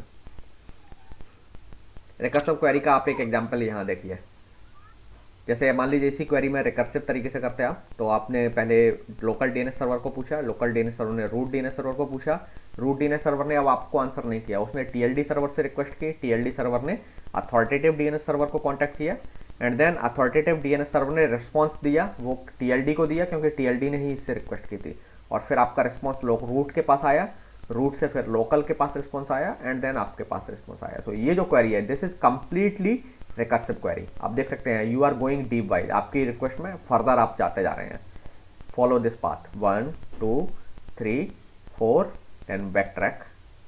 सो ये जो क्वेरी है आपकी, this is the recursive query, ठीक है। सो रिकर्सिव क्वेरी आपके मशीन पर बर्डन ज़्यादा क्रिएट करती है, क्योंकि आप देख रहे हैं इसमें टोटल मैसेज जो ना, हालांकि उसमें भी 8 मैसेज थे, इसमें आपके 8 मैसेज हैं, क्योंकि इसमें फिर आपका डायरेक्टली रिप्लाई नहीं हो रहा है, you are going deep by deep, ठीक है, क्योंकि आप इसमें डायरेक्टली यहाँ से पूछ रहे हैं। सर जो आपने अभी वो इमेज डायग्राम बना के दिखाया था, हाँ हाँ, वो रिकर्सिव का थोड़ा अलग लग रहा था। यस सर, ये डायरेक्ट एम जो है वो एक्स से डिनोट करना है, ये एम तो पहले जेड से कम्युनिकेट करेगा ना? किससे? हाँ, तो वो मैंने वैसे ही जो लिखा है ना, ऐसे लिखा है, एम डायरेक्ट नहीं कह रहा था, मैंने कहा एक्स से वाई, वाई से जेड, जेड से एम, देन एम से जेड, जेड से वाई, ऐसे वापस आ रहा है, रिस्पॉन्स आ रहा है। हाँ, तो मैंने लिखा नहीं है ना, डॉट्स बना देते हैं, लीजिए, वो डायरेक्ट रिप्लाई नहीं था, जैसे गया रिस्पॉन्स उसी तरीके से वापस भी आएगा। यस सर, ये था, okay. So yes sir, this is how DNS works. So DNS में जैसे मैंने बताया कि डीएनएस में जो कैशिंग है दैट इज वेरी इंपॉर्टेंट है। सो डीएनएस आपके जो कैशिंग मैकेनिज्म है, ये डीएनएस में बहुत सारा जो क्वेरीज की जो ट्रैफिक है उसको बचाता है। जैसे मैंने कहा कि अगर आप कैशिंग नहीं करते यहाँ पर, तो क्या होगा, हर रिक्वेस्ट के लिए इसी तरीके से आपके मैसेजेस जाएंगे, 8 मैसेज जाएंगे। मान लीजिए एक बार पहली बार जब आपने रिक्वेस्ट किया तो 8 मैसेज एक्सचेंज हुए, आप देख सकते हैं, दीज आर नंबर्स हैं, मतलब 8 मैसेज एक्सचेंज हुए। लेकिन अगर आप कैशिंग इस्तेमाल कर रहे हैं तो नेक्स्ट टाइम आप जब इसी मशीन के लिए डीएनएस क्वेरी इशू करेंगे तो आपको एक मैसेज भेजना है और तुरंत रिप्लाई आपको मिल जाएगा लोकली, है ना। तो डीएनएस सर्वर्स पर बर्डन कम पड़ेगा अगर आप कैशिंग करेंगे तो इमेजिन करिए, ये एक एग्जांपल है छोटा सा, जबकि एक सर्वर्स के लिए कई सारी बार रिक्वेस्ट जाती है, तो हर रिक्वेस्ट को आप इस तरीके से सर्व करेंगे तो आपका सॉल्यूशन जो है ना स्केलेबल नहीं रह पाएगा, ठीक है। या ये कहिए सर्वर्स पर बर्डन बहुत ज़्यादा बढ़ जाएगा, तो हम सर्वर्स पर बर्डन को कम करने के लिए क्या कर देते हैं, कैशिंग का कॉन्सेप्ट इस्तेमाल करते हैं। तो कई बार जो इंटरमीडिएट नोड्स हैं ये भी कैश कर लेते हैं आपके रिस्पॉन्स को। तो फिर क्या होता है, जैसे मान लीजिए कि ये जो आईपी एड्रेस है टीएलडी सर्वर, ये तो टीएलडी तो जनरली कैशिंग नहीं करते हैं, लेकिन इनके बीच बिटवीन अगर कोई नोड है तो ये कैशिंग कर सकता है। यहाँ या ये आपने यहाँ कैश कर लिया। अब इसमें ये जो दिखाए गए हैं टिपिकली, ये जैसे टीएलडी सर्वर दिखाया है, टीएलडी सर्वर के बीच में ये डायरेक्ट अथॉरिटेटिव सर्वर पर क्वेरी चली गई, लेकिन ऐसा अक्सर नहीं होता है कि सीधे सीधे टीएलडी सर्वर से जो नो आपने डायरेक्ट टीएलडी सर्वर ने सीधा सीधा आपको अथॉरिटेटिव सर्वर को कांटेक्ट कर लिया और वहाँ से रिस्पॉन्स मिल गया। तो यहाँ एक लाइन में दिखाया है ये, मतलब दोनों के बीच में और कोई इंटरमीडिएट नोड नहीं है, बट इन रियलिटी इनके बीच में कई सारे इंटरमीडिएट नोड्स हो सकते हैं। ठीक है, तो जनरली क्या होता है कि इंटरमीडिएट नोड्स भी रिस्पॉन्स इसको कैश करके रख लेते हैं। जैसे इस केस में जैसे मैंने बताया कि आपकी जब क्वेरी गई तो एक्स से वाई, वाई से जेड, जेड से एम, और फिर वापस जेड, जेड, जेड से वाई और एक्स। तो ये तो मैंने कुछ ही नंबर्स होस्ट बनाए थे, जबकि आपकी क्वेरी में इससे ज़्यादा भी होस्ट बीच में पड़ सकते हैं। तो जनरली क्या होता है कि जब रेस्पॉन्स आता है तो जो ना जेड हो सकता है उसको कैश करके रख ले। तो इससे क्या होगा, अगली बार जब क्वेरी आएगी तो वाई पर जाएगी, वाई जेड पर भेजेगा और जेड यहीं से वापस वाई के थ्रू रिप्लाई करके भेज देगा। और जब रिप्लाई आएगा तो जनरली वाई भी कैश कर लेता है, तो आपको वाई से ही रिस्पॉन्स मिल जाएगा। तो डीएनएस में जो कैशिंग का कॉन्सेप्ट इस्तेमाल होता है, तो कैशिंग से क्या होता है कि नंबर ऑफ जो मैसेजेस हैं एक क्वेरी को सर्व करने में वो कम लगने लग जाते हैं, क्योंकि आप कैशिंग कर रहे हैं तो आपको रिक्वेस्ट को और फर्दर आगे भेजने की जरूरत नहीं पड़ती है। तो कैशिंग से अमाउंट ऑफ ट्रैफिक जो ना रिड्यूस हो जाता है। और दूसरा फायदा क्या होता है, रिस्पॉन्स टाइम भी कम हो जाएगा, आपको डीएनएस को रिस्पॉन्स मिलने में भी कम टाइम लगेगा। Okay, so caching is very useful. लेकिन अगेन कैशिंग के साथ प्रॉब्लम भी है। आप जानते हैं कि कैशिंग में जो रिकॉर्ड है, कई बार डीएनएस रिकॉर्ड में अगर चेंज हो गया तो आपको कैश जो है रिकॉर्ड वो बेकार हो जाएगा और आप हो सकता है रॉन्ग इन्फॉर्मेशन भेज दें। जैसे मान लीजिए ये जो मशीन है इसने अपना आईपी एड्रेस चेंज कर लिया, तो आपने अथॉरिटेटिव सर्वर को तो बता दिया, लेकिन अगर आप इन्फॉर्मेशन किसी इंटरमीडिएट सर्वर से ले रहे हैं तो हो सकता है उसके पास रॉन्ग इन्फॉर्मेशन होगी ना, क्योंकि उसने जो कैश कर रखा था वो आईपी एड्रेस आपका पिछला वाला था। ओके, सो कैशिंग जो ना हम लॉन्ग टाइम के लिए नहीं करते हैं। तो जो रिकॉर्ड की जो कैशिंग होती है रिस्पॉन्स की, उसके साथ एक लाइफ टाइम जुड़ा होता है, एक फिक्स टाइम। ओके, सो हालांकि डीएनएस में जो अपडेशन है बहुत ज़्यादा बहुत तेज़ी से भी नहीं होते हैं अपडेशन डीएनएस में। काफ़ी कई वेबसाइट्स आती हैं जाती हैं, नई वेबसाइट्स ऐड होती रहती हैं, तो चेंजेस होते हैं, लेकिन उतने लार्ज स्केल पर भी चेंज नहीं होते। तो कैशिंग में आपको ध्यान रखना पड़ता है कि जो कैशिंग कर रहे हैं वो लॉन्ग टाइम के लिए नहीं करना है। तो एक ट्यूनेबल टाइम जो है ना सेटअप कर दिया जाता है। ठीक है, तो कैशिंग के लिए there are lot of complicated protocols are there, efficient protocols are there, so those protocols are used. Okay, so but caching is very important, क्योंकि ये जो है ना डीएनएस को और एफिशिएंट बना देती है। ओके, सो ये हो गया डीएनएस का कैशिंग। एंड नाउ हम एक चीज़ पर हम आते हैं, डीएनएस के अभी हमने एप्लीकेशंस डिस्कस नहीं किए। ओके, सो अब हम आ जाते हैं डीएनएस सर्विस जो है उसके एप्लीकेशंस क्या क्या हैं। एक एप्लीकेशन तो हमने डिस्कस कर लिया, होस्ट नेम से आईपी एड्रेस में ट्रांसलेशन। दूसरा एप्लीकेशन है होस्ट अलियासिंग। सो होस्ट अलियासिंग का मतलब क्या है कि कई बार क्या होता है, जो आप जो मशीन्स या जो सर्वर बनाते हैं ना, तो सर्वर का एक होस्ट नेम है वो काफ़ी कॉम्प्लिकेटेड होता है। ओके, सो जैसे हो सकता है ABC dot west coast dot Andhra, ऐसे करके ना, वेस्ट कोस्ट महाराष्ट्र लिखते हैं, महाराष्ट्र। ठीक है, मैं स्पेलिंग ऐसे ही लिख रहा हूँ, .com। तो इस तरीके का एक मशीन का आईपी हो सकता है, सॉरी होस्ट नेम हो सकता है। तो ये होस्ट नेम क्या होता है, बहुत कॉम्प्लिकेटेड होता है। तो कई बार हम जो सर्वर है आपका उसका होस्ट नेम की जगह पे एक सिंपल नेम इस्तेमाल करना चाहते हैं, लेट्स से महाराष्ट्र.com, इस तरीके का। So that is called domain name. Okay, so कई बार हम क्या करते हैं, जो मशीन है उसका अल्टरनेट नेम्स डिफाइन करना चाहते हैं, जो कि इजी और रिमेंबरेबल, आसानी से याद रखने वाले नेम हो। ये नाम जो ना हो सकता है आसानी से याद ना रहे, महाराष्ट्र.com आसानी से याद रहेगा, है ना। सो ऐसे हम नेम इजीली रिमेंबर हो वो नाम रखना चाहते हैं। तो ये जो नेमिंग है हम वो डीएनएस रिकॉर्ड की मदद से कर सकते हैं। वी विल सी दैट कैसे करेंगे, क्योंकि अब इन्हें डीएनएस रिकॉर्ड्स नहीं देखे हैं तो वो नहीं आपको समझ में आएगा। सो दैट मीन्स डीएनएस की वजह से हम अल्टरनेटिव नेम्स डिफाइन कर सकते हैं। सिमिलरली हम मेल सर्वर की अलियासिंग भी कर सकते हैं। दैट मीन्स जब आप मान लीजिए आपका वेब सर्वर भी है और मेल सर्वर भी है, तो आप वेब सर्वर अलग सर्वर पर रन कर रहे हैं, मेल सर्वर अलग सर्वर पर रन कर रहे हैं, लेकिन आप चाहते हैं जैसे यूनिवर्सिटी का वेब सर्वर है और मेल सर्वर है, तो आप दोनों का नाम चाहते हैं cusb.ac.in से एक्सेस हो जाए। ठीक है, दोनों मशीन्स को, दोनों सर्वर्स को आप इस यूआरएल से रेफर करना चाहते हैं। तो आप ये भी कर सकते हैं, ठीक है। तो कई बार कई ऑर्गेनाइजेशन के पास मल्टीपल सर्वर्स होते हैं और हम चाहते हैं कि वो सर्वर सब के सब उस ऑर्गेनाइजेशन के नाम से रेफर हो। जैसे गूगल के पास बहुत सारे सर्वर्स हो सकते हैं, मेल के लिए भी सर्वर है या किसी और सर्विस के लिए भी सर्वर है, वो सबको google.com नाम से जानना चाहते हैं कि सब लोग उसको google.com नाम से जाने। डिफरेंट सर्वर्स हैं, तो वो आप इससे कर सकते हैं। सो होस्ट अलियासिंग और मेल सर्वर अलियासिंग से आप ये कर सकते हैं। तीसरी जो चौथा ऑप्शन है वो है, चौथा जो एप्लीकेशन है डीएनएस का वो है लोड डिस्ट्रीब्यूशन। सो लोड डिस्ट्रीब्यूशन का मतलब क्या है कि कई बार क्या होता है कि जो आप लार्ज सर्विस इंप्लीमेंट करते हैं, जैसे गूगल ने मेल सर्विस इंप्लीमेंट की हुई है अपनी जीमेल, तो जीमेल के बहुत सारे यूजर्स हैं, they have large number of users. So एक सर्वर से तो उनका काम नहीं चलेगा, so what they will do, they can deploy multiple servers. So अलग अलग कंट्रीज में या मल्टीपल कंट्रीज में उन्होंने अपने अपने सर्वर्स इंप्लीमेंट कर दिए और दे सर्वर्स आर क्लस्टर्स, वो एक ही क्लस्टर हैं। सो वो क्लस्टर्स के सर्वर्स का क्लस्टर्स है, they are interconnected with each other. Okay, now ये जो सर्वर्स हैं, एक एशिया में होगा, हो सकता है एक यूरोप में हो, एक अफ्रीका में हो और एक यूएस में हो, जस्ट फॉर एग्जांपल। ऐसा नहीं है, हालांकि सब जगह नहीं है, कुछ जगह पर वो अलग अलग कंट्रीज में है, कुछ जगह सर्वर्स हैं, कहीं जगह उनके नहीं है। सो नाउ अब जो मेल सर्वर्स हैं वो ये चाहते हैं कि इन पर हम लोड को डिस्ट्रीब्यूट कर दें, सारा लोड एक ही सर्वर पर ना जाए। तो लोड डिस्ट्रीब्यूशन भी आप जो है डीएनएस की मदद से कैसे कर सकते हैं। कैसे करेंगे कि जब डीएनएस की क्वेरी आएगी ना google.com gmail.com के लिए, तो अगर आपके मान लीजिए इमेजिन करिए एग्जांपल के 4 सर्वर हैं, तो आपके 4 आईपी लौटाओगे, है ना। एक आईपी है ए, एक बी, एक सी, एक डी, है ना। तो जो डीएनएस में क्या करते हैं, हम लोड डिस्ट्रीब्यूट करने के लिए जब पहली रिक्वेस्ट आएगी तो हम ये एबीसीडी देंगे उनको, और दूसरी रिक्वेस्ट आएगी तो हम इस लिस्ट को रोटेट कर देंगे, आईपी एड्रेस की लिस्ट को। तो कई बार क्या होता है, जब आपके डीएनएस सर्वर में मल्टीपल सर्वर्स होते हैं तो आपको मल्टीपल आईपी मिलता है डीएनएस में।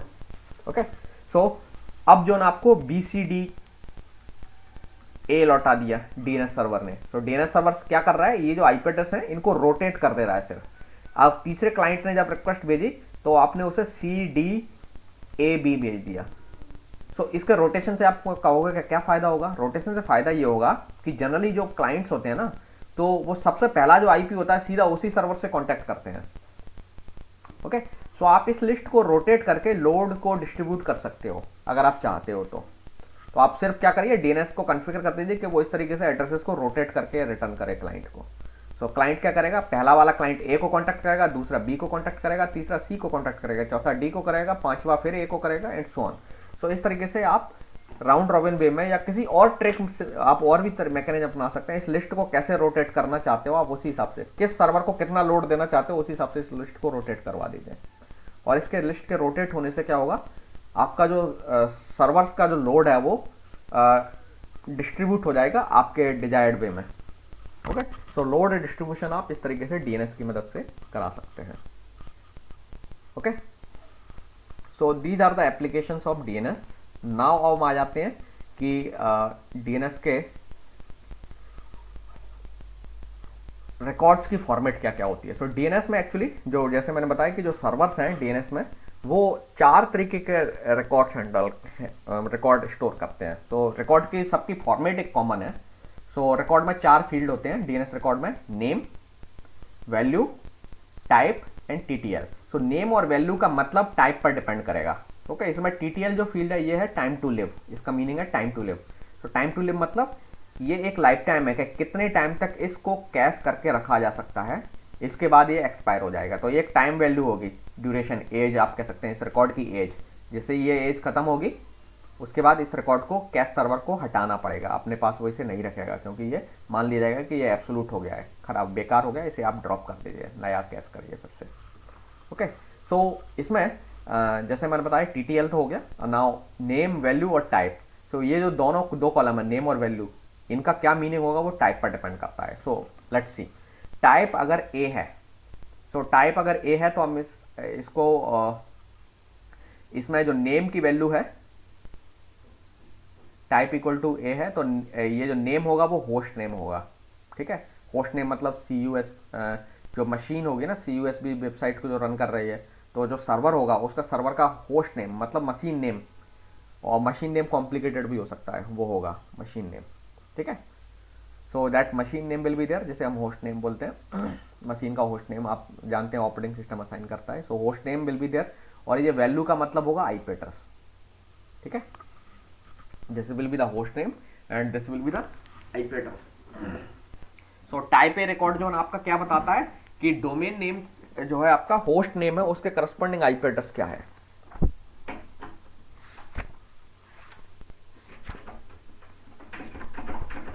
कौन है?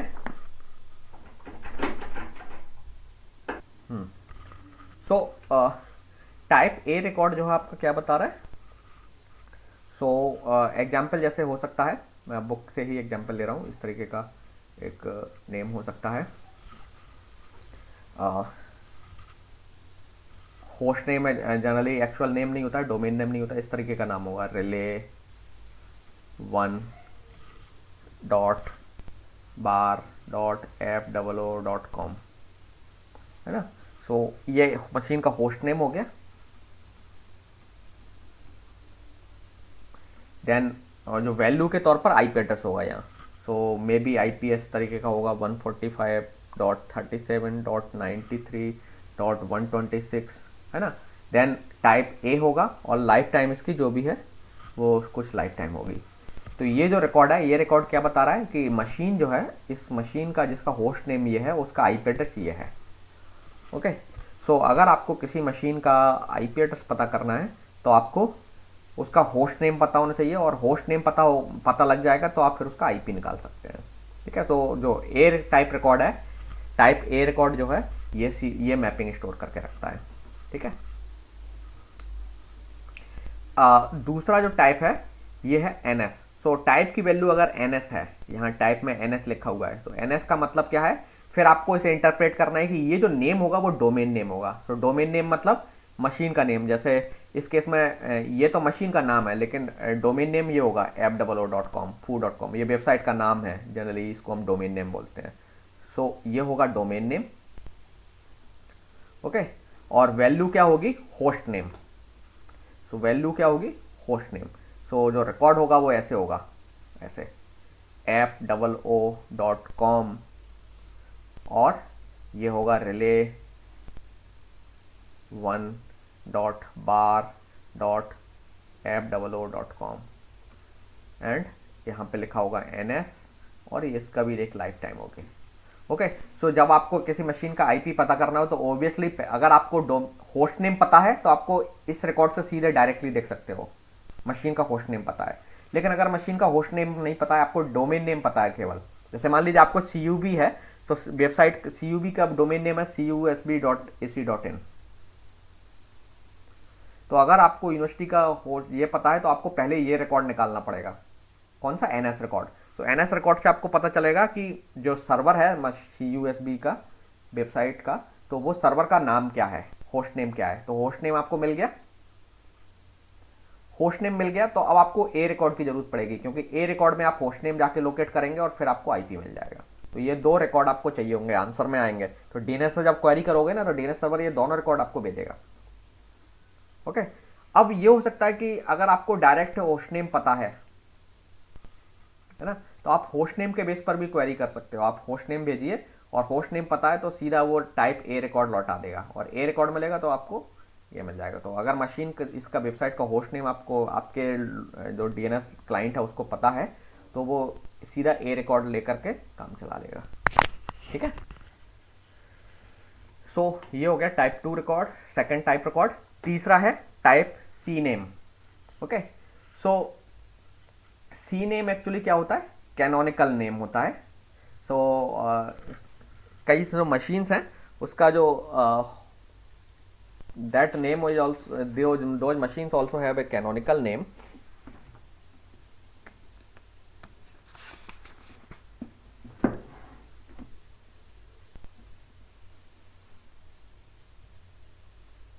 ठीक है, सो कैनोनिकल नेम कई बार क्या होता है, जो मशीन का होस्ट नेम है वो थोड़ा सा रिलेवेंट नहीं होता है, तो कई बार हम लोग जो है मशीन का एक रिलेवेंट कैनोनिकल नेम रख देते हैं। ओके, तो जरूरी नहीं कैनोनिकल नेम डोमेन नेम से अलग होता है। तो अगर आपकी मशीन का कैनोनिकल नेम आप जानना चाहते हैं, ओके, तो आप उससे जान सकते, तो सॉरी, कैनोनिकल नेम और इसके बीच की मैपिंग जो है ना आपको पता चलेगी इस रिकॉर्ड से, ठीक है।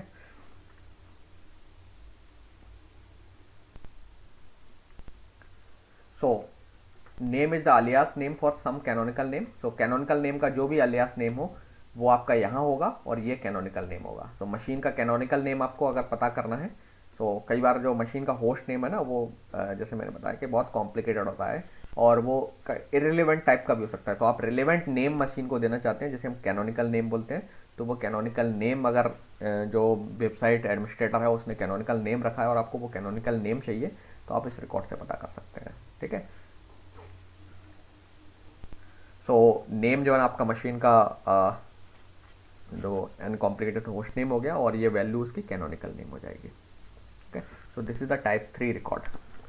देन टाइप 4 रिकॉर्ड जो है ये आपका ये कैनोनिकल नेम जो है ना अलियासिंग के लिए इस्तेमाल हो रहा है, ठीक है। जैसे मैंने बताया ना अलियासिंग करना हो, आपको मशीन के अल्टरनेट नाम रखना हो एक मशीन के, तो एक मशीन के मल्टीपल नाम रख सकते हो आप, तो वो कैनोनिकल नेम इस रिकॉर्ड के थ्रू रख सकते हो। सो नाउ एक मशीन के कई सारे नाम हो जाएंगे, होस्ट नेम और कैनोनिकल नेम के मदद से आप मल्टीपल नेम आपको दे सकते हैं, ओके।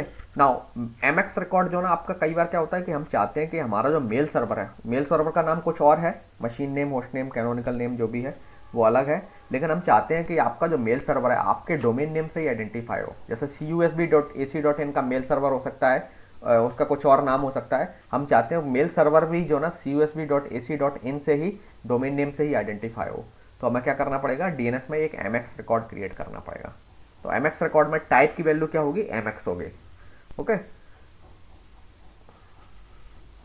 और वैल्यू क्या होगी, यहाँ पे ये जो नेम हो गया, और वैल्यू जो होगी वो क्या होगी, माई मेल सर्वर का जो नेम है, जो भी होस्ट नेम है, that will be the name will be there, ठीक है। तो यहाँ पर आप जो ना जो भी नेम है मेल सर्वर का, जैसे आपका डोमेन नेम यहाँ आ गया मेल सर्वर के लिए, जिस नाम से आप अपने मेल सर्वर को आइडेंटिफाई कराना चाहते हैं, और यहाँ पर मेल सर्वर का होस्ट नेम हो जाएगा, so that will be called MX record, okay.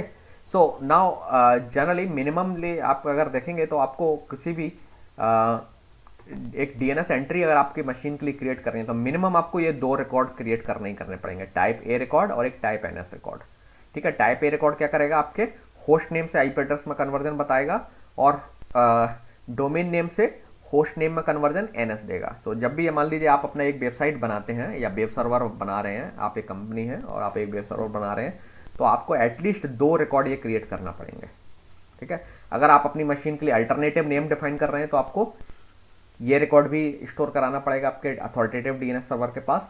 आपके पास मेल सर्वर भी है और आप चाहते हैं कि आपका मेल सर्वर जो है ना आपकी मशीन जो है ना आपके डोमेन नेम से आइडेंटिफाई हो, तो आपको एमएक्स रिकॉर्ड भी स्टोर करना पड़ेगा, ठीक है। तो ये दोनों ऑप्शनल्स हैं, ये 2 रिकॉर्ड्स आपको एटलीस्ट क्रिएट करना पड़ेंगे डीएनएस में। नाउ अब क्वेश्चन अराइज होता है कि डीएनएस में जो रिकॉर्ड्स आप स्टोर करते हैं वो कैसे होते हैं।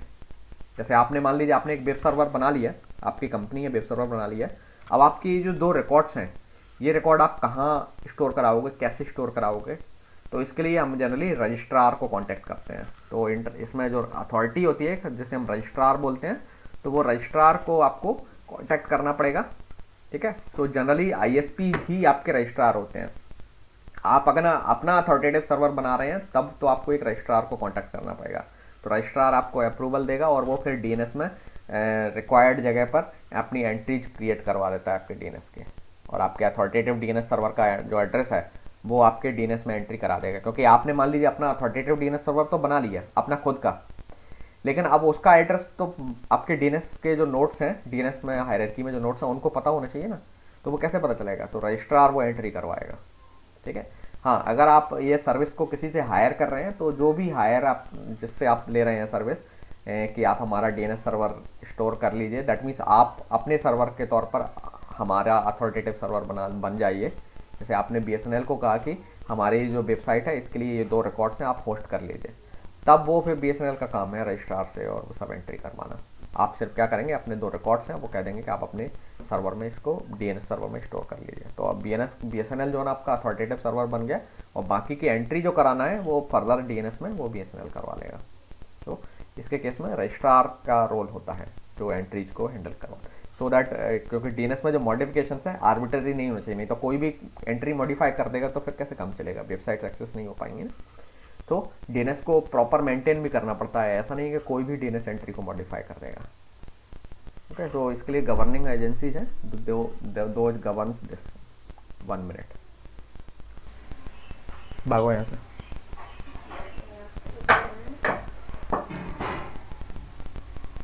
Okay, so this is how entry is created. Now let's see the message format of DNS.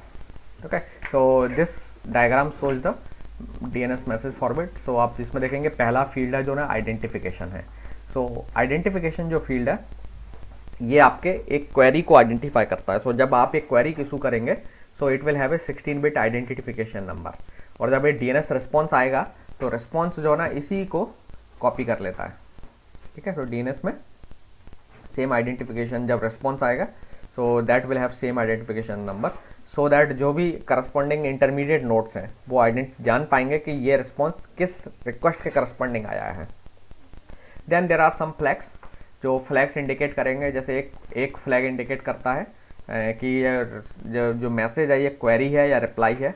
Then recursion required है कि नहीं है, अगर आपका DNS जो है चाहता है कि रिकर्सन चाहिए, आपको रिकर्सिव तरीके से क्वेरी आंसर करना है, तो वो इस फ्लैग को सेट कर देगा रिकर्सन से रिलेटेड, अदरवाइज उसको रीसेट रखेगा।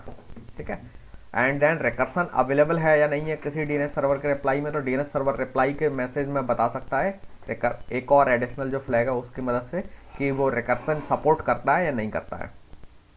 देन जो रिप्लाई मैसेज है, रिप्लाई मैसेज में एक फ्लैग है दैट रिप्रेजेंट्स कि ये रिप्लाई अथॉरिटेटिव है या नहीं है। दैट मीन्स ये जो रिप्लाई है वो अथॉरिटेटिव सर्वर से आ रहा है या कैश सर्वर से आ रहा है। तो जैसे कई बार आप क्वेरी इशू करते हैं तो आपको जो रिप्लाई मिला DNS का, तो वो रिप्लाई कहाँ से आपको मिला है, तो दिस फ्लैग विल इंडिकेट कि ये कैश सर्वर से आया है या अथॉरिटेटिव सर्वर से आया है।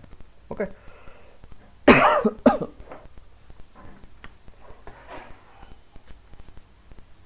Then this field represents number of questions, क्योंकि जब आप एक नंबर ऑफ क्वेश्चंस का मतलब क्या है कि आप कितने नेम रिजॉल्व करवा रहे हैं। सो कई बार क्या होता है DNS client multiple queries DNS queries भेजता है, सो इट विल इंडिकेट कितनी क्वेरीज इस मैसेज में है।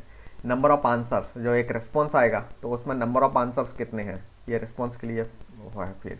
तो क्वेरी जब आपकी जा रही है तब रिस्पॉन्स तो कोई भी नहीं होगा, तो ये 0 होगा, लेकिन अगर जब रिस्पॉन्स आ रहा है तो इसमें नंबर ऑफ रिस्पॉन्सेस कितने हैं। तो कई बार क्या होता है जो आपका सर्वर है उसमें मल्टीपल IP जाते हैं, मल्टीपल रिजल्ट्स आते हैं, जैसे मैंने बताया कि लोड बैलेंसिंग जब आप कर रहे हैं तो मल्टीपल रिकॉर्ड्स आएंगे, so that information will be there. Number of authorities, response करने के लिए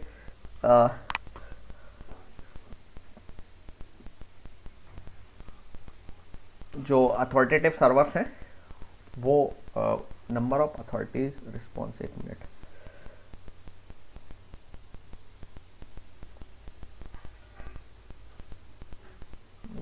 let me take some time. So this is your message format.